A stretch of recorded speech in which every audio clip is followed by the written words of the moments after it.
Hi, today I would like to show you how you can transfer files from an Android device to Samsung Galaxy Tab Active Pro. Firstly, open Play Store on both devices and download an app called Send Anywhere.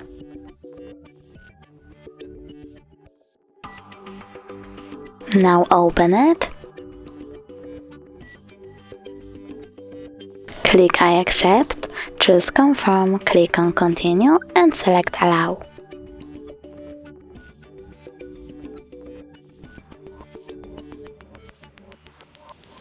Now you want to go with Receive on Samsung and Send on an Android. Normally you need to tap on all of those dots and click Send to send all of your files. But I don't want to do that because it will take a lot of time, so I will click only on this photo, choose Send and tap Got it. From here there are two ways to connect. You can input password or scan QR code. I will input password real quick. Okay, tap Done and wait.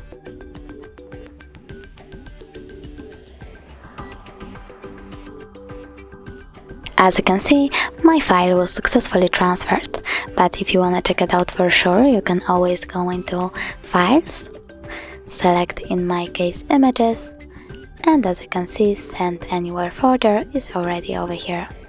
Thanks so much for watching. If you enjoyed this video, don't forget to leave a like, comment and subscribe. Bye!